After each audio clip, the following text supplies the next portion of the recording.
Mbote mingi nabino bae bolinga masolo ya bosolo na politique officielle sur terrain lelo toye kotala mwana mboka oyazaleki l'un des candidats président de la République en élection 2018 lui c'est Monsieur Seth Kikuni. C'est avec lui que nous allons essayer un peu qu'est-ce qui est caché derrière l'actualité nyonso oyi zolobama na ndenge ya se ye akomeka kolobango na ndenge ya poisa na ndenge tomesana koloba na lokota ya lingala na yende tokomeka kolobela mwa makambo etali actualité na kati ya profondeur nango vraiment na kimbala moko sans pour autant na wumisa maloba epa nanga kopesa yembote et puis ko remercier na ndenge accordé biso invitation na mokolo lelo. Bonjour Monsieur Seth Kikuni. Bonjour papa journaliste. Esengo mingi komona bosolo na politique officielle sur terrain et quitter le na bureau avi na yeko kozani. Na sepeli mingi ndeko yeko tala biso malgré confinement pour toza na kati ya Gombe. Na sepeli mingi pe ko solo lisusu une fois de plus na ba téléspectateurs ya bosolo na politique. En tout cas, merci beaucoup. Sans plus tarder, la première question est celle de savoir, énième état d'urgence, le chef de l'État, les projet lobby devant la télé, porte-parole, le chef de l'État, les cas qui pour payer ça sous 15 jours, il y a un qui s'en a haut, ils allaient déjà. Pendant que tu dis que ville à Gombe, ils allaient totalement, pour ne pas dire totalement, mais tout le monde a que ville à Gombe, par rapport à Ninge Zalaki di Bosso, Nandinge Zali, c'est comme si rien ne change, ils ont bongo, mais tu évites aux appels, mon quoi, vendre à Gombe. Bref, on est que Zalaki peut interpellé par la police. Avis nous kozanini comment on a maladie wana na RDC et puis comment on a que Gombe za confiné ce quatre missions surtout que siège ya maramunio c'est la économie RDC soit il y a ville province à Kinshasa et Vandi na Gombe lilobane kokozani. Bon, merci beaucoup pour motuna wana. Ezali motuna mo pe ezali ko déranger na mingi pour individuellement naza na problème ata moko te na état d'urgence. État d'urgence ezali nécessité pour l'instant na cadre ya combat sanitaire que vous allez mener contre maladie auto béni Covid ezali pe ko bomba batebele.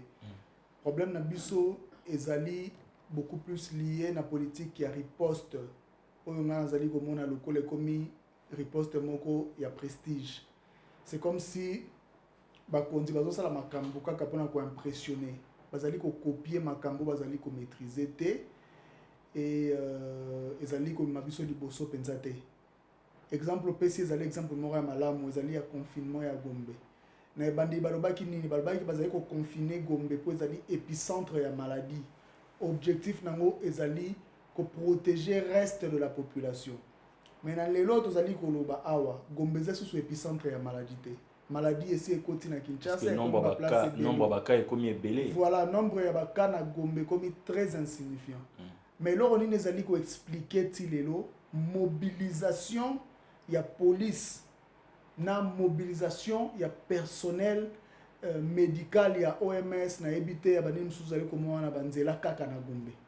Pona nini bazali ko se déployer na ba commune mususu te place maladie ekomi ebele.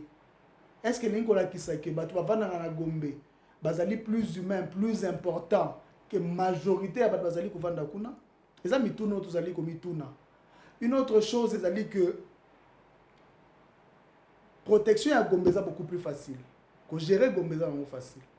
Le plus difficile, c'est que gérer la commune Moussousouana. Pour côté kuna ndeti na changu. Population est dense. Donc batu baza pembeni moins mingi. Basangana kamwa mingi. Batu il faut protéger bangwana. Place il faut routine la police za esikawana. Place il faut mobiliser personnel médical les abisikawana. Mais bango nyos bazaka na Gombe. Alors tu dois comprendre que ce qui objectif ezali sikoyo ko protéger vraiment Gombe de balo enfin ko protéger reste la population de balobaki ou est comme ko protéger de Gombe. C'est comme si ezana bato baza ko vanda awa bazali ko protéger bango po moi ba kende poto ezali te yango ba isoler Gombe pour population reste la population ba na Gombe te. Et loko ezali un peu ko confondre biso yango wana. Pour nazo mona lisusu utilité à confinement oyote. C'est quoi la minute oyo? Yo bozali bato mayele ya moko ya mboka oyo tosengeli kosala nini eloko nini bakonzi bakoko sengeli basengeli kosala na ngonga oyo siko solution ezali kaka moko ko renforcer ba geste barrière na ko sala en sorte que ba port ya ba masque wana est comme vraiment effectif obligatoire. Mais bande comme ça, balingité, babi 5000 les belé, qu'on fout à 5000 dans la police sur la terre. Non, mais qu'on fout à 5000 wana ezali sous forme ya pénalité. Il faut qu'on convaincre Batou au lieu de s'imposer. Parce que tous les belé mingi, tous 15 millions. La lutte autre qu'on mener contre le coronavirus, tous a besoin de la population complice. Pour azali ko collaborer que to tchabango en face na biso to bandako ningisa bango na ba problème nyonso to zali na ngwa. Et ça na ba problème belé to résolver qui té avant to koma na sika wana. To na problème nzala na mboka. Il faut qu'on se le dise. Moi passé ba to ba salaire té, surtout ba travailler en privé. Et puis privé mute embauchaka plus grand nombre de gens na mboko. Na mois de mars, misale kataki le 10 mars. Depuis ba ke balobaki coronavirus ekoti na mboko. Ba patron ebele ba se débrouiller ba fouti batou. Mais dans le mois d'avril, local activité zalaki ta mogote batu ba futi batu te batu komi nanzala. Ngana bimaki dimanche na keda ki ntele na lekaki triomphal na leki changu. Na moni groupe batu 2000 3000 ba jeunes bazali koyemba contre président de la République pour dire que bazana nzala. Ba va nanda kundenge nini. Yango wana ngana moni solution zali ba déconfiner Gombe. Batika batu babanda musala malembe mais ba renforcer ba mesure wana préventive, il y a des gestes barrières, il y a port, il y a masque. Il faut pas convaincre Batou sur l'utilité. Et puis une autre façon de convaincre Batou, c'est à travers les acteurs sous des opérateurs économiques. Les lots sont dans la boutique où ils ont ouvert na Kimpoan dans la place à Kinshasa. Avant que ta boutique, la boutique est obligé de ta masque. Ils ont des messages positifs, pardon, ils ont contribué na na ko panza message wana au gouvernement ko sala te ezali important batika économie ezonga sinon ba ko créer problème mususu o ba ko résoudre te libumu ezana nzala matoya libumu ezana nzala ya mutu azana nzala eyo kakate ezatenga na lobby yango c'est comme ça. To continuer l'émission na biso toza ko mitu na liloba mutu na musu ezali ya ko koyeba mwana mboka cette kikuni lelo comme une période de moko boy toujours mon agitation eza moi makasi na kati ya RDC agitation ngo eza dit à quoi eza suite ya batu mususu balobi les chefs de l'état oya kala agiraki mabe to moni l'évêque Pascal Mukuna wazali président coordonnateur ya éveil patriotique ake ko porter plainte agitation côté mususu bande mususu balobi te ezala raté côté bata FCC ancien chef de l'état Aza sénateur à vie bako porter plainte yo en tant que mutomayele en tant que mwana mboka di kansina toi ti lobani ko kozani tous abiso nyonso d'accord sur un point. Joseph Kabila agiraki mboko mabe ata otuni nani awebisa la même chose toko sala hypocrisie te toko changer maloba te pour lelo to comme na président mosusu non gestion ya Joseph Kabila ezalaki mabe. Pour les politiques au salaka, politique ezanini. Ce qui candidat à na élection. Programme na ye o ayaka nango ba promesse apesa ça que zalaka to benga contrat moral. Na contrat moral on a ça ça peuple nini. Ce qui pour voter ngai ngana ko sala A B C D E. Vous comprendre? Peuple pas ko ya sera comprendre le message en ba OK, l'aurait pour mettre ko sala A B C D E puis to pesi au pouvoir, to voter yo comme ça yo o réaliser makambo wana. Joseph Kabila a gagné l'élection en 2006, a gagné l'élection en 2011. Et ça a qui contesté, mais a sali mandat na ye. Ba promesse a pesaki. Na oyo biso to moni et kokanité. Excuse comment qui oh non, azala ki na ba collaborateur ya BNT. Mais papa na ngai. Joseph Kabila lelo. Azana empire financier constitué aussi de plusieurs entreprises au bon bazali ko gérer. Et puis ils allaient très prospères. Même Kingaka, ils ont géré comme business. Moi, si nazali ko sala bilanga bazali ko sala makambebele. Azala qui chef de l'État pendant 18 ans. Ba collaborateur ni azo travailler na bango na secteur privé pour na business na personnel, a quoi ko travailler na bango dans le secteur public. Il fallait avoir même collaborateur travailler dans mon côté. Et le gars simba. Mais comment est-ce que azali tozali comment que na public et simbité ba entreprise ya l'État est en faillite pendant que ba entreprise na ye misusu ezali ko évoluer dans le même secteur ezali ko prospérer. Cela veut dire que gestion naie, intention naie, politique naie ezala ki mabe. Côté on a tout ça d'accord. Mais problème nangai ezali par rapport il y a démarche menée par Mukuna. D'abord eza opportunité. contexte eza malamu te. D'abord, il y a une loi qui protège les chefs de l'État. Toyebi loi wana. Moyen de changer loi wana sikoyo ezate. Pour les députés majorité, les députés dans le parlement, d'ailleurs, bato bazali ko jurer seulement au nom de Joseph Kabila. Moyen de changer loi wana pour poursuivre ezate. Deuxième chose, à qui ko déposer plainte soit dans le contexte moko ya mabe. Ba vidéo bimi o ezali ko mettre en cause. Et pas ya mwasi moko azali ko réclamer ba droit na ye. Ba vidéo ndenge totala yango ezali ko mwana te ke ezali trucage. Na kati ya contexte wana okoki kolongwa te na discours sur réveil patriotique pour aller déposer plainte. Et somo na lokola ozali ko luka mécanisme moko pour masquer affaire wana o diaboliser Kabila. Ngana za David te ke Kabila mutasali montage wana non. Mais il y a un problème. Tous allez reprocher Kabila makambebele. Na bilo tous allez reprocher Kabila. Il faut battre tous allez que mener combat wana. Bala que ça paye un peu moins minimum moko. Il y a honnêteté na mambazali ko sala. To ko mélanger makamboboete ko le baké wana zali diable. Ngamoko na zali mo santu mena kuku na sima yo moko zali ko sala makamabe. Non, ça ne marche pas comme ça. Et là on nous c'est ça la makanango nganango.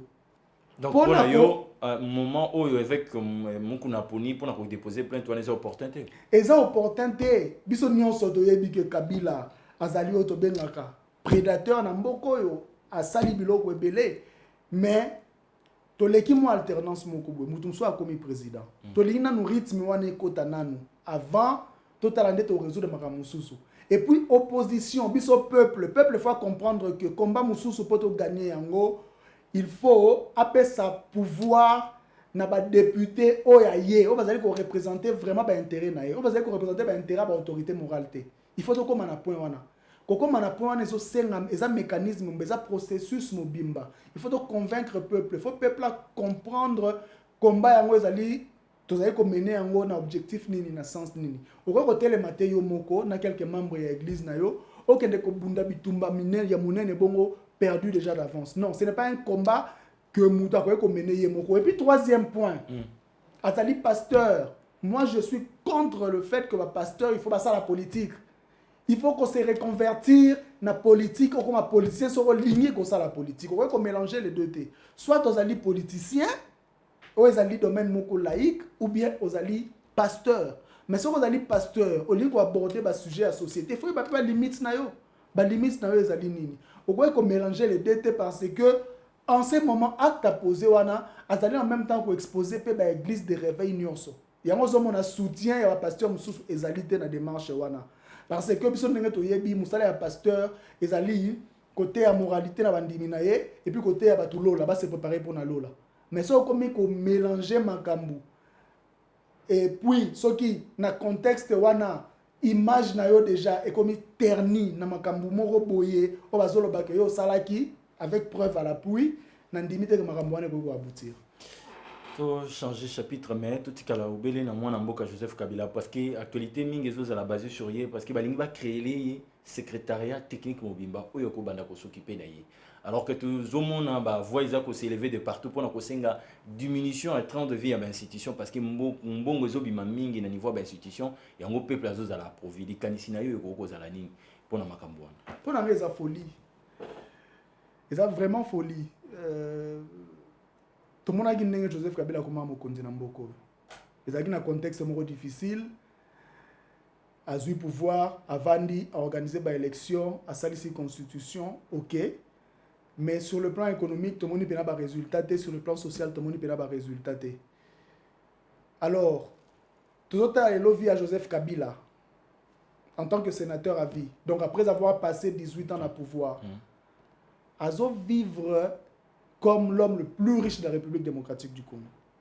Peut-être aussi le plus puissant. Tout le monde a élection. Tout le monde a une élection, nombre de candidats au PPRD à présenter. Et ça, c'est pour cotiser qui non. Mbongo wane utaki na bakesa l'État to yebi na biso. PPRD a présenté qui combien? Plus de 15 000 candidats yemoko. Et ça qui presque le triple de tous les autres partis politiques réunis. Bazana ba moyen, bazana mbongo. Mbongo wane uti wapi? Azanango a créé une entreprise, Marambebele Zali Koloba. Sikoyo, mutu ya bongo, l'État asali nanu ba enquête te sur origine ya bambongo na ye wana nyonso eko bana ndenge nini l'état abanda zwa mbongo akomofuta mutu wana parce que na Congo mbongo yebana mingi ezalaka mbongo bapesaka ba joueur to ba primo ebimaka les reste bambongo ezala mbongo ba ministre banani nyonso yebana te.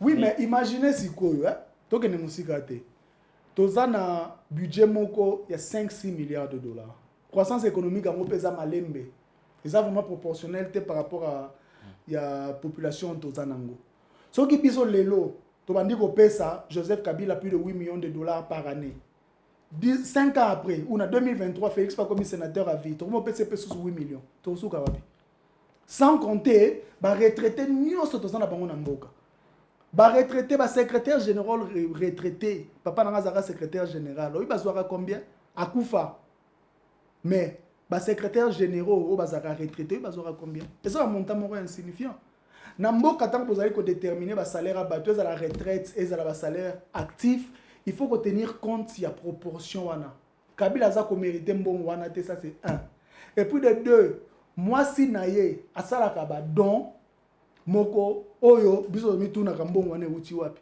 la fois passée à l'accès biso bilanga naye donc aux parmi le bateau le kola avec mon konazo singa faut banqueter ça mais il faut pas poursuivre parce que bambongo mususu au moment opportun pour na meka ko équilibrer ba propos na ngai d'un côté naza d'avis que anti-kabilisme, il faut être à la idéologie par défaut ou encore discours de contestation nationale. Joseph Kabila n'est plus le président. Responsabilité, ce que c'est pas Fachi. Fachi a fait ses choix, il a fait le choix de travailler dans Kabila, a sali choix de travailler dans FCC, a sali choix de travailler dans Batunio, ça va travailler dans Bango. Responsabilité, ce que c'est dans Moutunaye. Donc, on a contre Batou, on a un discours anti-Kabila, pour non. Mais la réalité est que gestion en Kabila, et ça qui mabé. Il faut peut-être mettre une question sur origine, il y a richesse wana. Pour moi c'est dans l'exception bilanga na ba ke na capacité à nourrir Congo mobimba. Azali moi si il y a président Oyo asala Congo bilanga te pour nourrir ne fils que Kinshasa. Mais moi si na bilanga ko nourrir Kinshasa mobimba. Au moins il y a un peu place des équilibres ezali kokota. Ouais ça ko la kisa que mauvaise foi ezalaki na bato bazali ko diriger. Pour pas on va ko diriger. Ndega basali na domaine privé wana ba conseil na dans domaine public pour na que l'état héritage ya bien côté wana nous sommes d'accord mais ko rebondir na anti-kabilisme na ko créer ba procès moko boye oyo ko sala que to perdre yango et puis to réouvrir sous page wana te eza opportunité il faut qu'on prenne notre temps peuple à comprendre que biso opposition regroupement Moussous en dehors du FCC, on a besoin de majorité pour changer Babylore Moussous. Babylore, il faut se concentrer dans Yango pour le moment, c'est ça. Tout aussi, c'est un dossier 100 jours. Le chef de l'État a coulé encre et salive, Makassi ces derniers temps. Un de ses proches collaborateurs, Vital Kamera, directeur cabinet naïe. Le procès qu'on a lundi, point de vue soit tout le monde par rapport au dossier où on a dit qu'il y a un bon bimi belé pour n'amboka pour n'ambongisa, kotonga la basoda, soit pour ça kotonga banda, mais en fin de compte, misala na mingi salamité ou soit misala musu de continuer koko bati lelo. Lilo bane ko rozali. Omoni dossier n'est pas dossier moi moulai. Et puis on a le rôle à muto atangi politique, na repé sa explication mon côté basé sur complot. Pour ça explication na zoyo kamingi. Politique est ça la marabongote. Politique est alipe science mobimba. Oyo et marche kana observation na mo méthode mo procédure moko boye, il y a logique, il y a raison. Les lois bakangi Vital Kamerhe et non pas parce que azali Vital Kamerhe ou bien za acharnement sur yé. Mutuna yango wana je crois. Pour azali mutuna ba doze comme tout nebele. Bakangi Vital Kamerhe parce que bateau tant ba qui na pouvoir ba qui peut na contrat na bango ba qui to sala A B C D E F. Ta ba comme na pouvoir et leur alboso ba sali au lieu ba respecter nanu programme bazala qui na ngo ba bandi ko improviser. Ba improviser programme à 100 jours. Moi, j'étais candidat. J'étais le seul au Nalobela qui m'envoie 100 jours. Na 100 jours, na Nalobela qui très spécifique. Na pas qui m'a cambo biso to ko sala na 100 jours. Bango baye ba improviser programme à 100 jours. Tangu ba sali programme à 100 jours wana. Ba perturber économie en mboka mobimba. Dans les lots oyo, ceux qui tobito ça la explication to bien ka causal na science politique. caméra zakuna parce que tant que basali investissement wana perturbation wana ya ordre social na marche ya économie et sali que ba revendication na peuple comme qui est payé ba revendication nini année passée ba chiffre d'affaires ya ba entreprise nyonso quoi ya ki pona nini pour circulation ya ba marchandise ya ba bien service même ba personnel comme qui compliqué aux en travailler à sala na changu wazali ko tambola 40 km avant le transport quand on a transport on a commis le roi tambola 40 km aye fatigué performance des athées même chose mutazo linga kendo sombe loko mazo calculer sur des moutons a préférer va aller ndaku abima dimanche or dimanche biso peut aux fermer nous sommes perturbé économie et ça ba exigence ba revendication nous sommes sali que peuple comme ko tuna mais makambo yo eza ko évoluer te pour nani eza bloqué pour nani ndé makambo ne comme ko bima nombo ngebima ki basala ki boete et ça ba exigence moko normal et ça la marana politique il fallait bala que ça bisona na responsable makambo wana responsable ebimi que zali Vital Kamerhe bakani Vital Kamerhe siko tozo kendena procès selon ba preuve oyo parquet justice ezalango contré. Deuxième explication, c'est explication moro intentionnelle. Il faut aussi comprendre que Kamerhe a victime ya ba choix salaki. Et pendant qu'il ndenge Kamerhe akoma mais oui, et pendant qu'il ndenge Kamerhe comme directeur de cabinet président de la République. Yebisanga nani Kamerhe azali chef ya parti politique. Azana plus de 14 députés dans l'Assemblée nationale. Aza, je ne sais pas moi, on a plus de 6 ministres dans le gouvernement. Cela veut dire que pour na scène politique est considérable. Moutaza n'a pas bon. Aza déjà n'a plus de 10 députés ou 15 députés. Mais chef de l'État talaki non rapport au nini bango bazana ngo yango amona ki fa chaina. Non. Yende akenda kozwa poste wana. Normalement mutu ya po ya caméra koza directeur de cabinet te. Directeur de cabinet zali poste moko te ya mutu ya na société. Non. Au moins chef à parti politique ou azana ne fils que 10 députés n'a parlé. Mais roko mako tata ministre te. Et ça logique te.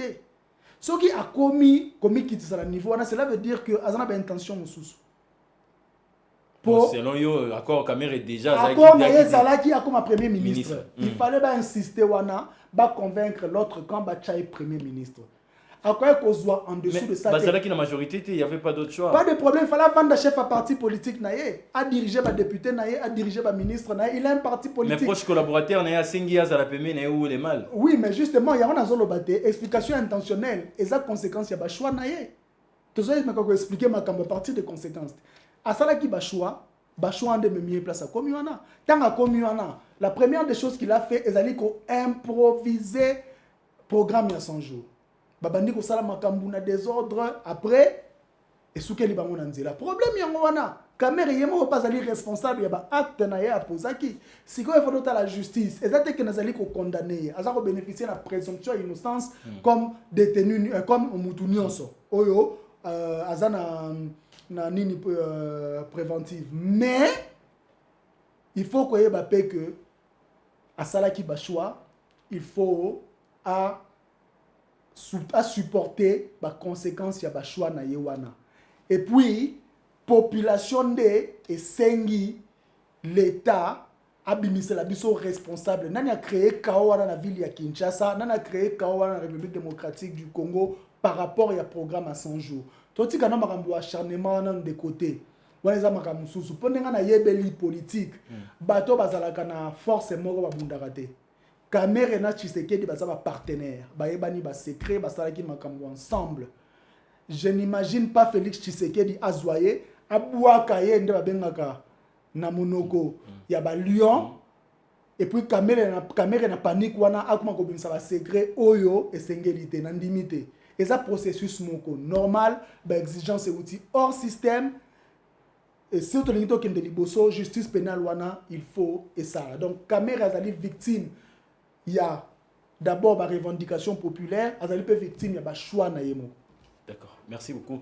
Mais c'est cette qui connaît aussi qu'elle a justement 2 minutes mais qu'on lancer message par rapport à Covid-19 au début que Bakino est belé ou cette population congolaise bakolandayo au mais qu'on sensibiliser par rapport à cette pandémie ou peut-être mingi bazo quoi ou soit il est mingi bazo ndimate occasion en OPCM. Simple maladie o ya coronavirus c'est ali réel, c'est ali koboma tomoni ndenge ezali koboma batu na bamboka oyo kutu ezali plus développé que mboka na biso. Na sengi na population ba respecter surtout ba geste barrière, ko sukola maboko, ko éternuer na coude, ko garder distance moko entre batu, ezali ba recommandation oyo Organisation mondiale de la santé na ministère ya santé na biso ezali kolobela mikolo nyonso et puis balata masque. Yango nde sikoyo ministère ya santé a recommandé balata masque. Ba recommandation nga yango wana côté coronavirus. Tommy Batela, mais en même temps, nous allons insister sur le fait que l'État, il faut attika économie et fonctionner.